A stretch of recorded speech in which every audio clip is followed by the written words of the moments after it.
Ya. Ya, bismillahirrahmanirrahim. Assalamualaikum warahmatullahi wabarakatuh.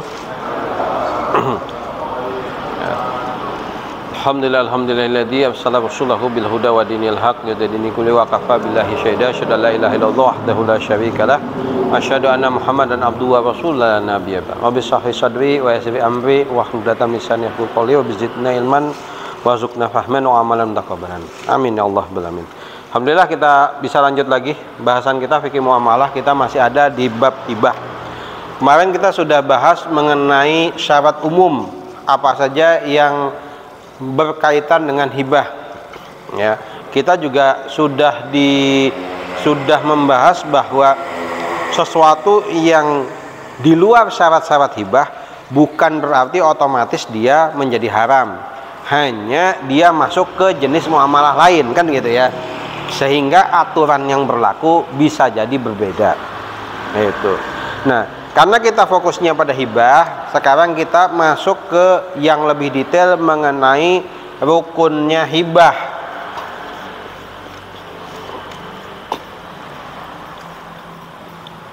Kemarin kita sudah membahas sedikit rukun hibah itu ada 4 macam, ya. Rukun hibah ada 4 macam. Yang pertama adalah pemberi hibah. Yang kedua ada penerima hibah. Yang ketiga ada sesuatu yang dihibahkan.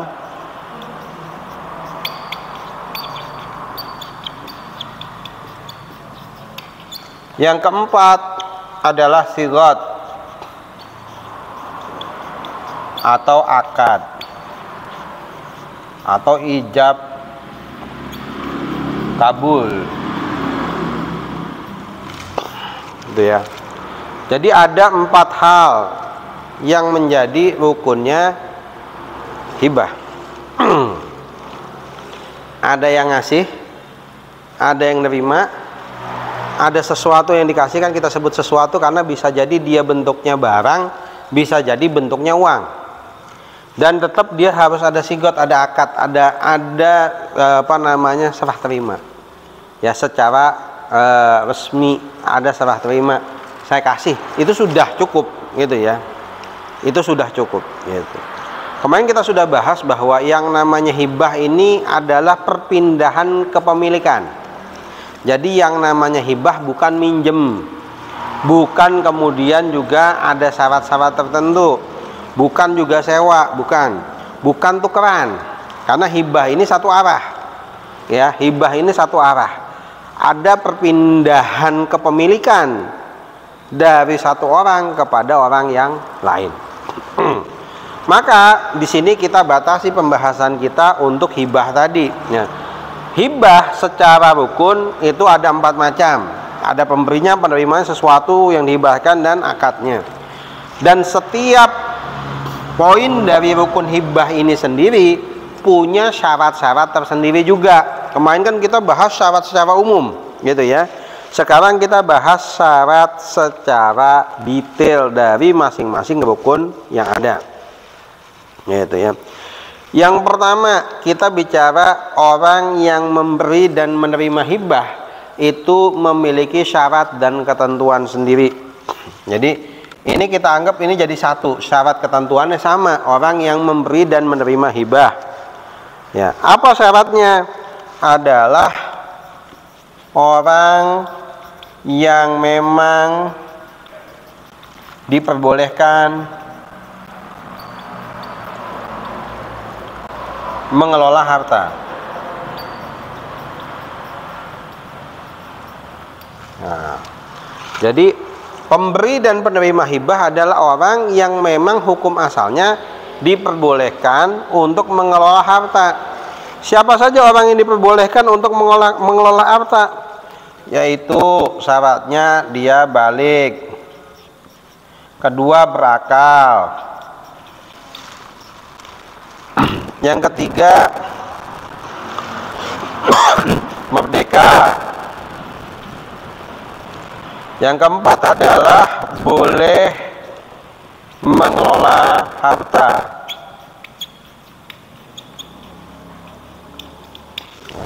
Ya. Jadi orang yang memang boleh mengelola harta, ya dia punya hak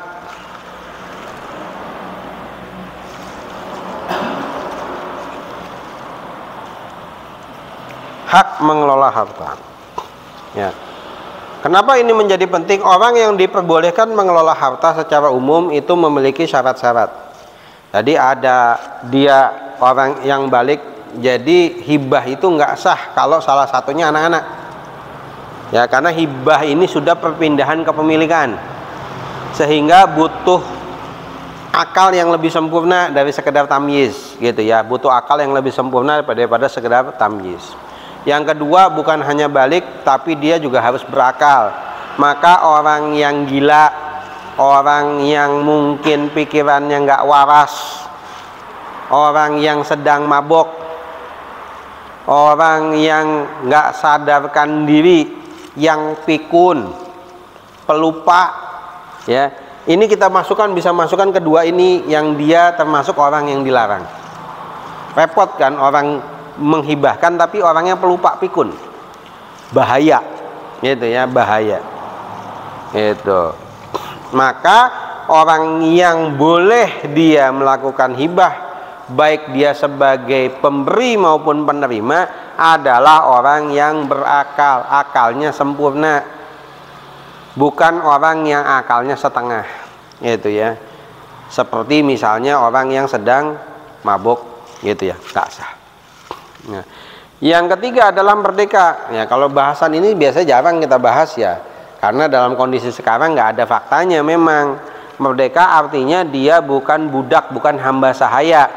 Hamba sahaya itu tidak bisa ya memberi ataupun menerima. Kenapa? Karena dia tidak memiliki hak tersebut. Dia statusnya adalah milik majikannya, gitu ya. Yang keempat adalah hak mengelola harta. Kenapa ini dipisahkan sendiri? Dulu kita sempat bahas, dalam Islam ada orang-orang tertentu karena kondisi tertentu itu memungkinkan diajukan ke pengadilan untuk dicabut haknya atas harta. Bisa jadi karena dia nggak mampu mengelola harta, boros, gitu ya. Atau bisa jadi karena memang kondisional tertentu, dia nggak bisa mengelola harta, gampang dibujuk, gitu ya. Itu boleh diajukan ke pengadilan untuk dicabut haknya atas harta, gitu. Nah, orang-orang seperti ini berarti kan dia nggak bisa memberikan apapun kepemilikannya. Kenapa?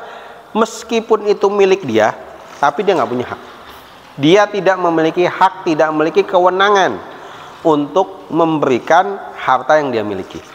Nah, maka hibah dari atau kepada orang-orang seperti ini juga nggak sah, gitu ya.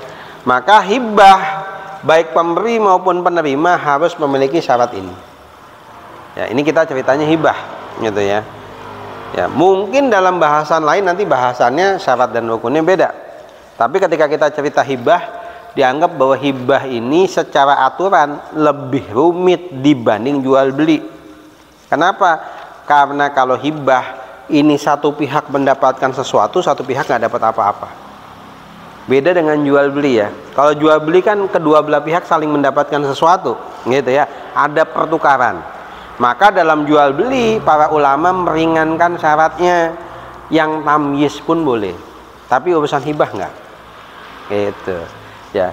Karena tadi dia lebih berat kondisionalnya, karena satu pihak dapat sesuatu, satu pihak nggak dapat apa-apa, malah satu pihak kehilangan sesuatu, kan begitu ya. Nah,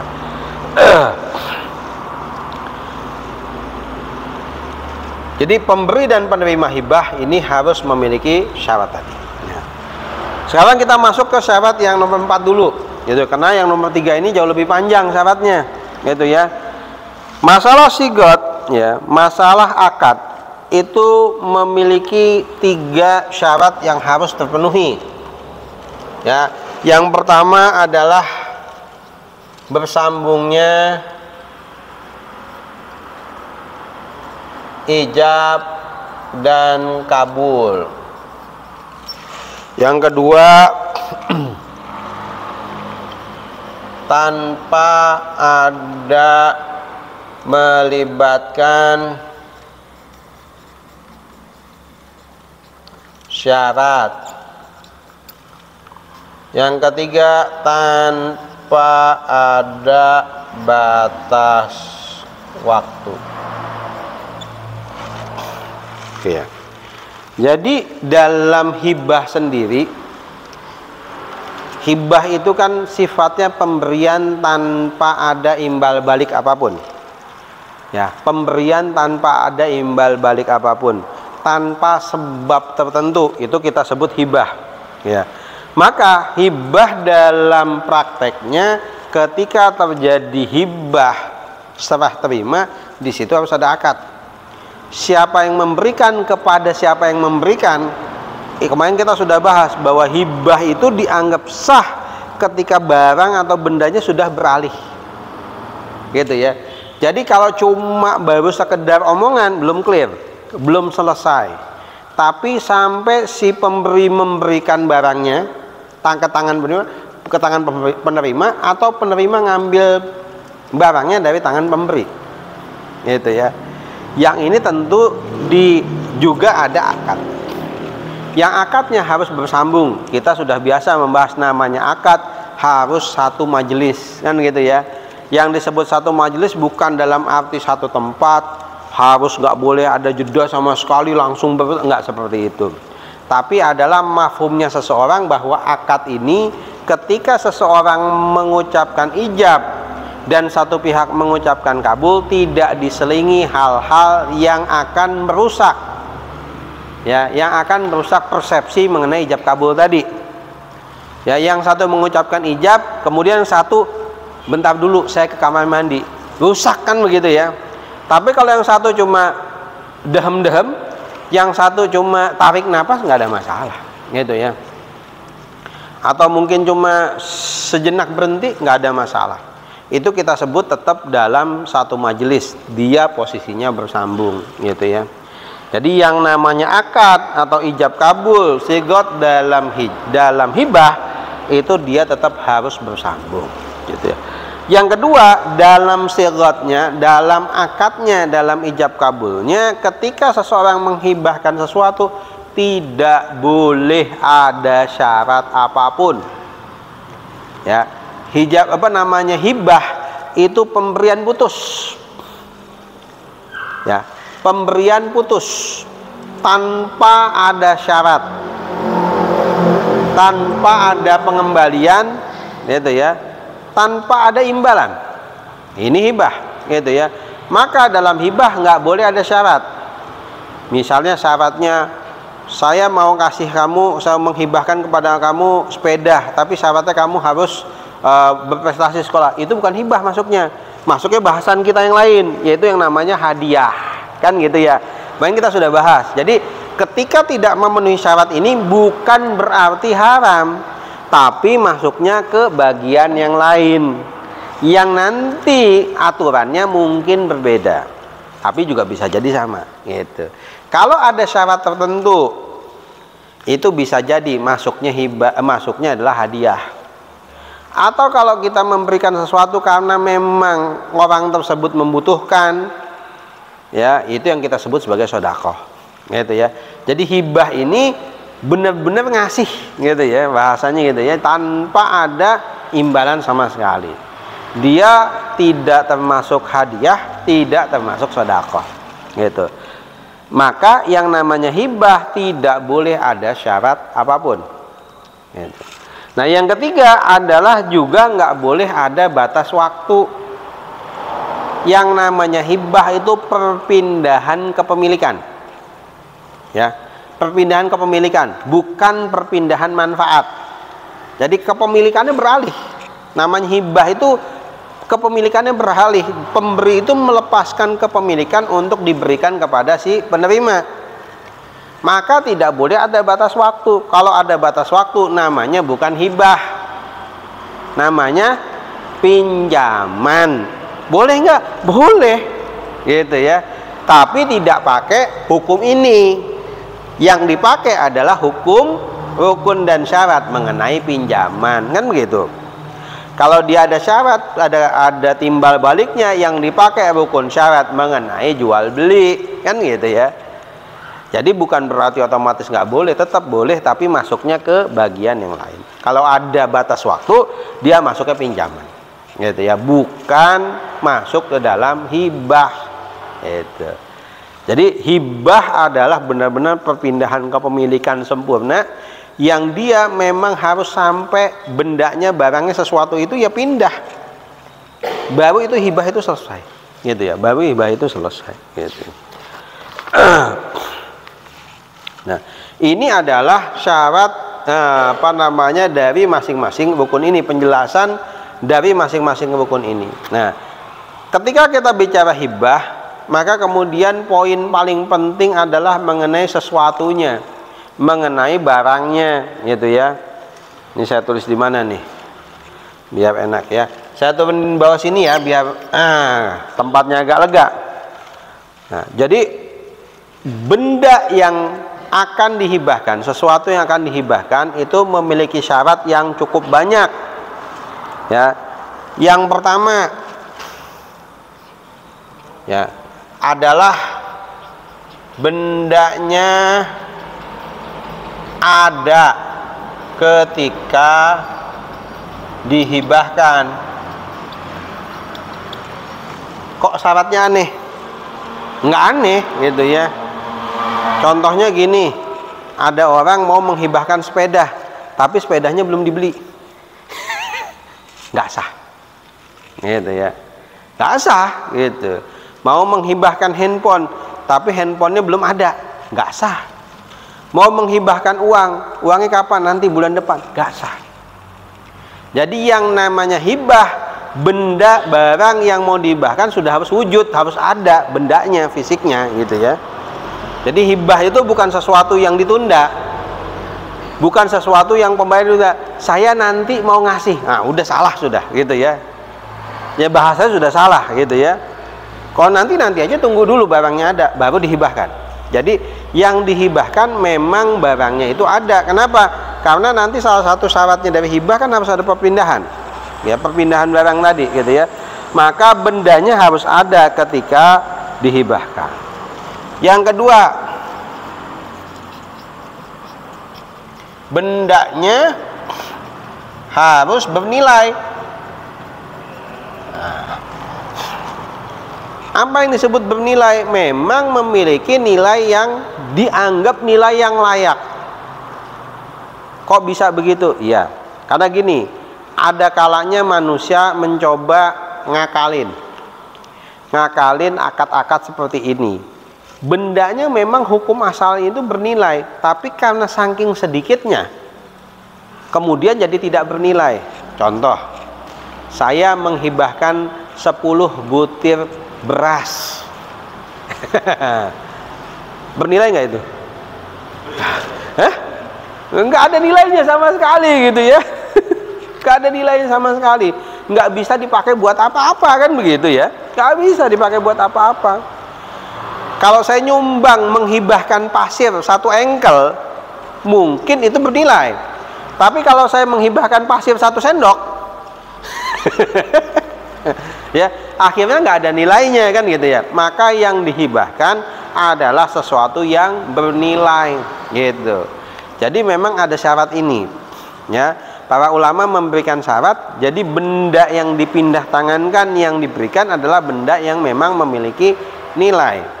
Bahkan kalau kita kemarin pelajari dalam bab jual beli, benda-benda yang nggak punya nilai kayak gini nggak boleh juga diperjualbelikan. Kenapa? Ini akal-akalannya manusia, nggak rusak akad ini yang kayak begini, gitu ya, nggak rusak akad, ya, nggak rusak pertukaran akad yang ada pada manusia. Akhirnya manusia berakad untuk sesuatu yang nggak penting. Padahal namanya akad ini kan kita untuk memenuhi kehidupan. Ketika manusia ini coba-coba bermain-main dengan akad, nah ini yang kemudian bahaya. Maka syariat membatasi. Yang main-main dibatasi, nggak boleh, kan gitu ya. Maka bendanya dia harus bernilai. Yang ketiga,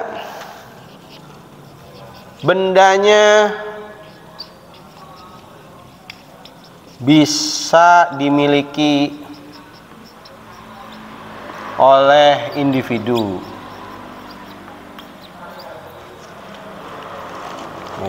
Bendanya bisa dimiliki oleh individu.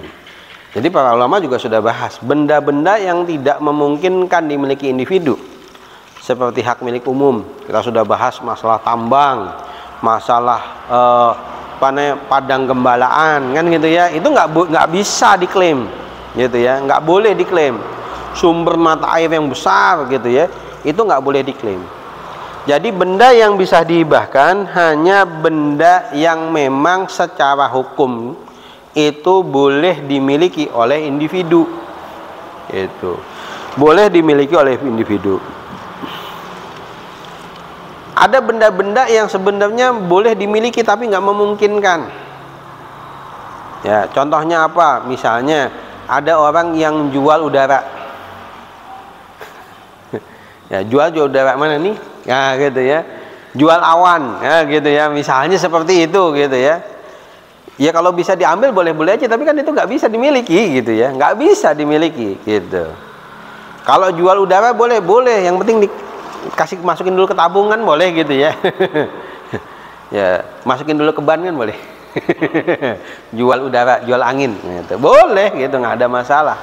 Gitu. Tapi kalau benda ini nggak bisa dimiliki oleh individu, maka ini tidak boleh dihibahkan. Jadi nggak ada ceritanya orang menghibahkan awan atau menghibahkan padang gembalaan umum, menghibahkan tambang, itu enggak, gitu ya. Nggak memungkinkan dan tidak diperbolehkan dalam Islam melakukan hibah untuk barang-barang yang seperti itu. Yang keempat, barang tersebut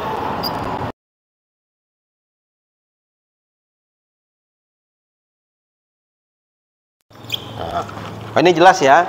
Jadi orang menghibahkan sesuatu tentu yang boleh dihibahkan adalah miliknya sendiri. Nggak boleh menghibahkan milik orang lain. Dan juga hati-hati, jangan sampai menghibahkan milik bersama. Ya, kemarin kita sempat bahas yang namanya syirkah amlak, syirkah kepemilikan. Satu barang dimiliki dua orang atau lebih, itu namanya syirkah amlak. Motor dibeli barang-barang dengan adik atau kakak, kan gitu, itu namanya syirkah amlak. Nah, barang-barang yang posisinya adalah milik barang-barang tidak boleh juga dihibahkan. Yang boleh dihibahkan adalah barang yang memang total dia miliki sendiri. Itu ya, total dia miliki sendiri. Barang milik sendirilah yang hanya boleh dihibahkan. Ya, termasuk juga tidak boleh menghibahkan barang punya anak, barang punya istri, barang punya orang tua, nggak boleh. Ya, yang boleh dihibahkan hanya milik kita pribadi. Jadi ya, milik kita pribadi. Terus gimana kalau dapat izin? Ya kalau dapat izin, yang punyanya lah yang harus menghibahkan. Gitu ya, yang punyanya yang harusnya menghibahkan. Karena hukumnya hibah, yang menghibahkan harus pemilik. Gitu ya, harus pemilik. Beda halnya, ya sudah ini dihibahkan aja, cuma diizinkan. Nah, cara gampangnya apa? Dari sana hibahkan dulu ke sini. Kan selesai kan gitu ya. Dihibahkan dulu baru dihibahkan lagi, boleh, nggak ada masalah. Gitu ya. Jadi bukan sekedar kalau diizinkan boleh dihibahkan. Yang diminta adalah yang dihibahkan barang memang milik orang yang menghibahkan tadi, yang melakukan akad. Diminta seperti itu. Dalam hal hibah ini saya tidak melihat kebolehan dari para ulama untuk menggunakan wakil. Beda dengan jual beli ya. Kalau jual beli kan kita boleh ya mewakili ya, gitu ya. Mewakili jual beli itu boleh. Orang yang dipekerjakan oleh pemilik toko untuk melayani pembeli kan berarti kan dia itu wakil kan dari si pemilik barang. Nah, dalam hibah saya tidak melihat ada klausul ini. Kenapa? Karena hibah dia sifatnya lebih rumit, lebih beresiko, sehingga memang harus pemiliknya langsung. Tadi kenapa? Karena hibah ini adalah benar-benar yang satu pihak itu mendapatkan sesuatu, satu pihak kehilangan sesuatu. Gitu. Tingkat resikonya lebih tinggi. Artinya ya kalau hibah ya hilang selesai gitu ya. Salah hibah sudah hilang selesai. Beda dengan jual beli, salah paling rugi kan gitu ya, tapi masih ada yang didapat. Maka para ulama beda memposisikan antara hibah dan jual beli. Kelima, bendanya tertentu atau ditentukan. Nah, maksudnya gimana? Di rumah kita punya motor 5. Itu motor saya mau hibahkan, tapi nggak disebutkan motor yang mana. Itu nggak sah. Jadi benda yang dihibahkan harus spesifik benda yang mana. Itu. Saya punya lahan 1 hektar. Ini 1/4-nya mau saya hibahkan. Juga tidak sah. Kenapa? Karena nggak spesifik. Yang sisi yang mana yang mau dihibahkan. Itu. Maka hibah itu harus benda tertentu yang spesifikasi tertentu, benar-benar bendanya ini loh. Nah, gitu ya. Bisa ditunjukkan. Ya, bendanya itu bisa ditunjukkan. Sehingga ketika menghibahkan sesuatu tidak ada perbedaan. Kembali lagi, urusan hibah ini dianggap lebih berat dibanding jual beli oleh para ulama. Sehingga harus sangat hati-hati dalam urusan pemberinya, penerimanya, akadnya, bahkan barangnya. Itu para ulama jauh lebih hati-hati. Maka spesifikasi atau spesifik benda yang mau diberikan itu harus jelas. Gitu ya. Nah, syarat berikut ini lebih unik lagi. Syarat berikutnya adalah bendanya harus terpisah dari benda lain. Gitu ya. Kita mau ngasih bendanya itu nggak bisa dipisahkan. Saya mau ngasih bagian belakang mobil. Ya, nggak sah hibah seperti itu, gitu ya. Kenapa? Karena bendanya nggak bisa dipisahkan, gitu ya. Bendanya nggak bisa dipisahkan. Atau misalnya di rumah kita ada tiang nih seperti ini tiangnya mau saya hibahkan, sah nggak jadinya? Nggak bisa. Ini kalau dicabut ya untuk rumahnya kan begitu ya. Seperti itu maksudnya. Adalah yang boleh dihibahkan memang benda-benda yang memungkinkan untuk dicabut, diambil secara terpisah kemudian diberikan. Ya, karena hibah itu berbeda akadnya dengan akad-akad lain. Dia spesifik harus ada serah terima. Gitu ya, harus ada serah terima. Maka hibah bendanya tidak boleh benda yang nyangkut kepada benda lain. Sama seperti tadi, ketika orang punya motor itu syirka amlak, punya 2 orang. Saya mau menghibahkan bagian saya, boleh nggak jadinya menurut kaidah ini? Tak bisa. Kenapa? Karena tidak bisa dipisahkan. Mau dibelah 2 motornya, gitu ya. Jadinya malah nggak manfaat kan, gitu ya. Malah jadinya tidak bermanfaat. Maka benda yang bisa dihibahkan hanya memang benda yang berdiri sendiri, memungkinkan untuk dipisahkan dari yang lain, sehingga memungkinkan nantinya diserahkan. Yang ketujuh, ada pemberian atau pengambilan barang. Nah, jadi barangnya itu memang memungkinkan untuk diberi atau diambil. Tadi syaratnya. Maka syarat nomor 5, nomor 6 itu akan menyangkut syarat nomor 7. Karena ketika dia tidak tertentu dan barangnya tidak terpisah, nggak mungkin barang itu diserahkan atau barang itu nggak mungkin diambil, gitu ya. Maka barang itu memang mesti barang yang spesifik, jelas, dan barangnya memang kemudian terpisah dari yang lain, sehingga memungkinkan untuk diserahkan, memungkinkan kalau tidak diserahkan orangnya yang ngambil. Karena yang namanya hibah itu baru dianggap hibah itu clear, selesai, akadnya tuntas ketika barangnya sudah pindah. Ketika barangnya sudah pindah tangan. Jadi pindah tangannya barang itu menjadi syarat sahnya hibah. Kemarin kita sudah bahas itu ya di awal ya. Syarat sah hibah adalah sudah terjadi pindah tangannya barang. Nah, yang terakhir nomor 8. Jadi jika barang diambil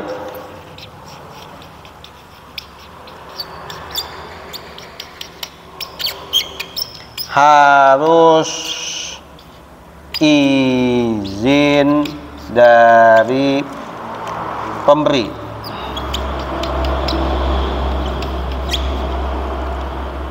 Ya. Jadi ketika seseorang menghibahkan sesuatu, barangnya itu posisinya yang dikasih itu ngambil ke tempatnya yang ngasih, tempatnya pemberi hibah. Yang ngasih lagi nggak ada, boleh nggak dia ngambil langsung? Nggak boleh. Boleh nggak dititipin? Nah ini juga dianggap tidak pada tempatnya, tapi dia harus izin kepada yang ngasih. Ini bentuk kehati-hatiannya. Kenapa tadi? Karena hibah dianggap lebih berat, lebih beresiko dibanding jual beli. Sehingga yang namanya hibah itu harus benar-benar melibatkan orang-orang yang memang menjadi pelaku. Itu. Ketika itu orang yang menerima barang, ini yang ngasih barang, maka ketika yang ngasih itu nggak ada, dia harus izin dulu. Gitu ya. Nggak boleh main ngambil aja. Ya, baik yang ngasih itu ngasih memberikan atau yang diberi itu ngambil, tetap harus sepengetahuan keduanya. Gitu ya. Kenapa? Karena hibah ini satu arah. Hibah ini satu arah dari pemberi kepada penerima. Pemberi kehilangan sesuatu, penerima mendapatkan sesuatu, tidak ada imbal balik. Maka ini dianggap lebih berat akad ini dan harus lebih hati-hati. Gitu. Maka ketika ada ngambil barang, izin dulu. Ya, izin kepada pemberi sehingga benar-benar tahu apakah barangnya sudah sesuai, barangnya sudah terpisah, sudah bisa diserahkan, nggak salah kan gitu ya. Yang tahu kan yang punya barang, bukan yang lain kan gitu ya. Yang tahu yang punya barang, bukan yang lain. Maka hibah itu para ulama memberikan kehati-hatian yang lebih, memberikan kehati-hatian yang lebih gitu. Nah inilah gambaran hibah secara umum, rukunnya seperti apa, dan setiap rukun ini punya syarat-syarat yang detail itu. Nah ini gambaran besar kita insya Allah ya mengenai hibah. Mudah-mudahan bisa jadi sebuah ilmu bagi kita yang nanti bisa kita pakai. Dan kaidahnya tadi, ketika nggak memenuhi ini bukan lantas otomatis langsung haram ya, enggak. Ini cuman gambaran. Kalau hibah kayak gini, kalau ini keluar dari ini, namanya bukan hibah. Kita cek, entah ini sedekah, entah ini hadiah, entah ini jual beli, entah apapun gitu ya, kita cek ulang. Masuknya ke bab mana, baru kita pelajari di bab itu aturannya seperti apa, kan gitu ya. Kalau dia memenuhi syarat ini, maka aturannya yang dipakai aturan hibah. Kalau dia memasuki seperti jual beli, kita pakai aturan jual beli. Kalau dia sodakoh, kita pakai aturan sodakoh kan gitu ya. Kalau hadiah, kita pakai aturan hadiah. Jangan sudah dia masuknya hadiah atau jual beli yang dipakai aturan hibah, nggak nyambung kan begitu. Gitu.